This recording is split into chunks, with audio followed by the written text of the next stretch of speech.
Every company has, especially the sales team, the CRO, the CEO, the board is thinking quota.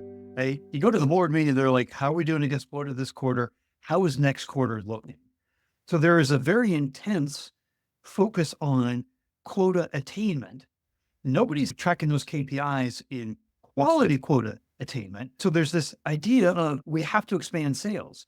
So expanding our ICP, expanding our pipeline is what we need to do. But how did you articulate the story internally that everybody nodded their head and didn't just say, how are we doing against the quota, but started saying, how are we being more efficient about growing our pipeline with the right ICP so we don't waste expenses? That's not an easy task. How did you accomplish that internally?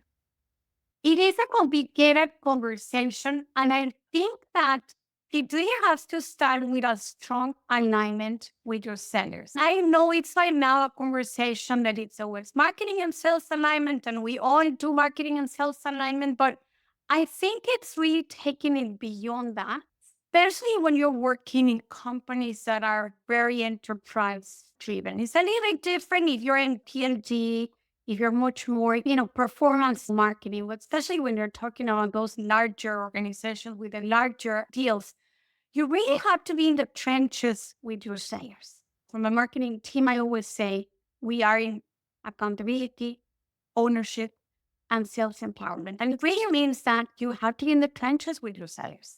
They are the ones who know the personas. And as you are working that closely with them, you start aligning on the same KPIs. You don't have your marketing ones yet.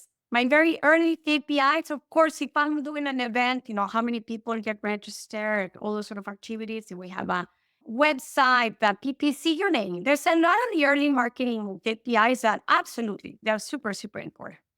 But then after that, you really need to start thinking about pipeline coverage. You cannot be a mature organization if you're going to be requiring more than a 3x.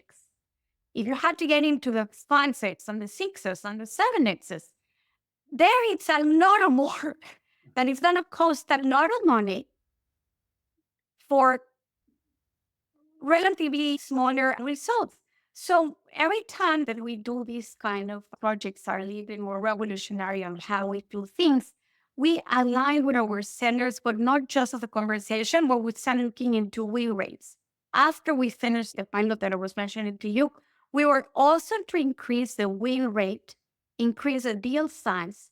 So therefore, you need less opportunities to deliver more because you're talking about less winning quantity. Your phone, nobody wants less. If you're going to be given the same garbage, then you have to give a lot of garbage. You can't quite say just, I'm going to produce less of the same quality what I was producing.